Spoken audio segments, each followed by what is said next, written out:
오늘 누가복음 24장 36절에서 38절 너희에게 평강이 있을지어다 라는 제목으로 하나님의 말씀 나누겠습니다. 이 시간 하나님의 은혜와 복음 필요하신 분 계시면 함께 오셔서 하나님의 말씀 듣는 시간 되었으면 좋겠습니다. 제가 대표로 읽겠습니다. 이 말을 할 때에 예수께서 친히 그들 가운데 서서 이르시되 너희에게 평강이 있을지어다 하시니 그들이 놀라고 무서워하여 그 보는 것을 영으로 생각하는지라. 예수께서 이르시되 어찌하여 두려워하여 어찌하여 마음에 의심이 일어나느냐. 오늘의 제목 너희에게 평강이 있을지어다라는 제목으로 하나님의 말씀을 나누겠습니다. 예수 믿는 여러분, 우리 가운데 마음에 평강이 있으십니까? 하나님 주시는 참 평안이 있으십니까? 이 말은요, 평강과 평안은 오직 하나님만이 주실 수 있는 것입니다. 그런데요, 예수 믿고 교회 다닌다는 사람의 마음 가운데 평안이 없다면, 두려움과 불안으로 가득 쌓여 있다면 그것은 예수님과 단절되어 있는 것입니다.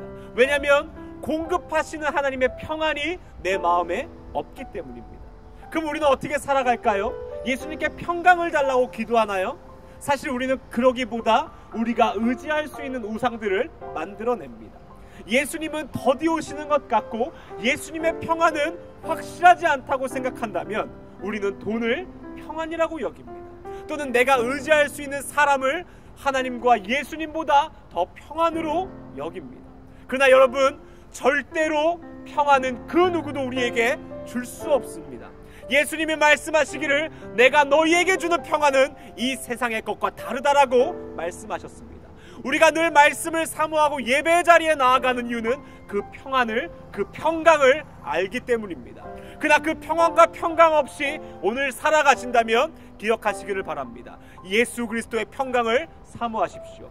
돈과 사람과 우리의 노력은 그 어떠한 것도 우리에게 평안함을 줄 수 없습니다. 오늘 본문의 예수님께서요, 우리와 같이 두려워하는 자들에게 오늘 뭐라고 하시냐면 너희에게 평강이 있을지어다. 오늘의 본문은요, 예수님이 죽은 다음에 무덤에서부터 시작됩니다. 여자들이 무덤을 찾아갈 때에 천사들이 나타나 뭐라고 하냐면 왜 산 사람을 죽은 자 가운데서 찾느냐라고 물어봅니다. 그리고요, 갈릴리에서 예수님이 너희에게 하신 말씀을 기억하라 라고 말하세요. 예수님은 죽지만 다시 살아날 것이라고 제자들에게 말씀하셨다는 겁니다. 여자들이 그 말을 듣고요, 제자들에게 가서 그 말을 전합니다. 예수님이 다시 살아나셨답니다.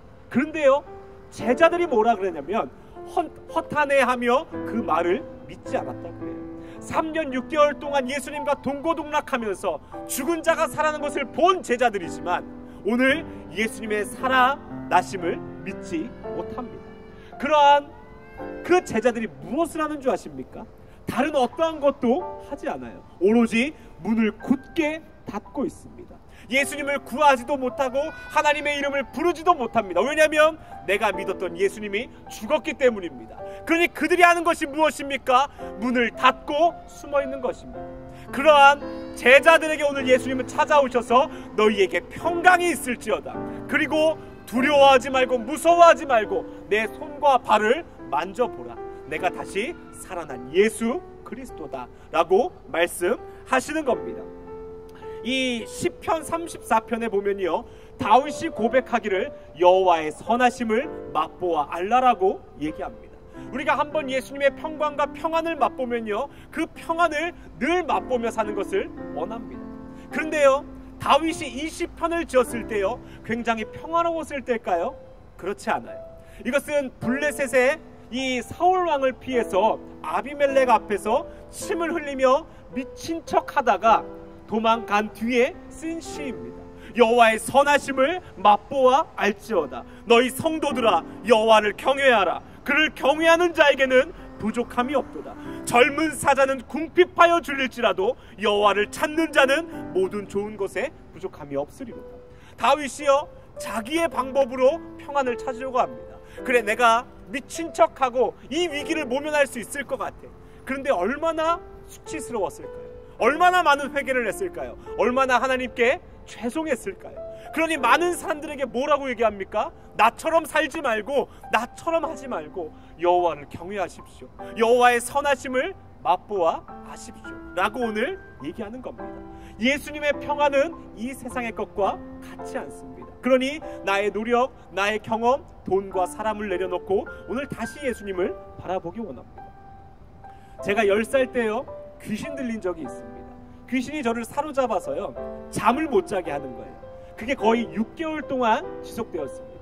아마 이 불면증에 시달려 보신 분들은 알 텐데 그게 정말 엄청난 정신적으로 스트레스입니다.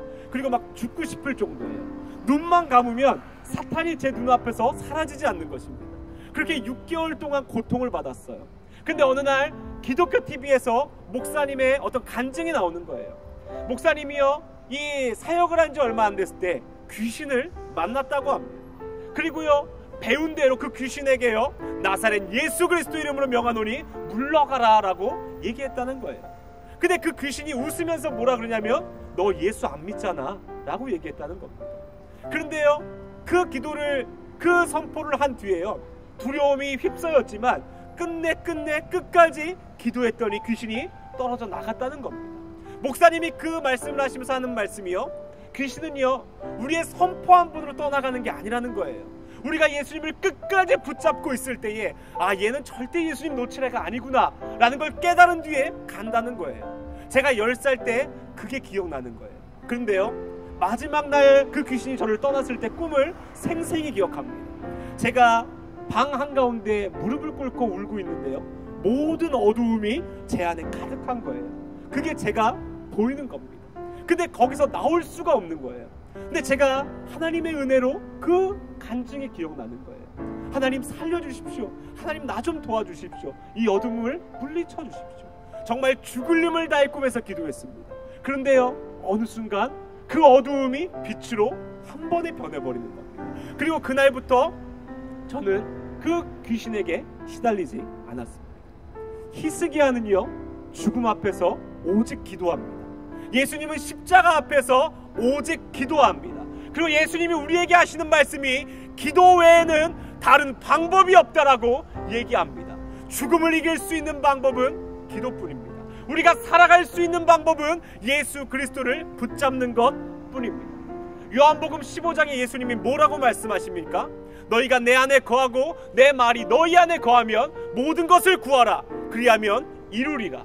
오늘 평강이 없고 두려움 가운데 살아간다면 예수님의 말씀 듣기를 원합니다. 예수님과 단절되었기 때문에 우리가 오늘도 불안하고 두려움 가운데 살아간다는 거예요. 예수님은 너희가 내 안에 거하고 내 말이 너희 안에 거하면 모든 것을 구하라 그럽니다. 예수님은 우리에게 후히 주시고 싶은 분임을 여러분 기억하시기를 바랍니다. 오늘도 어려운 문제, 나의 힘으로 해결할 수 없는 것, 불안이 엄습한다면 오직 예수님의 옷자락을 붙잡으며 살아가는 우리가 되기를 간절히 원합니다.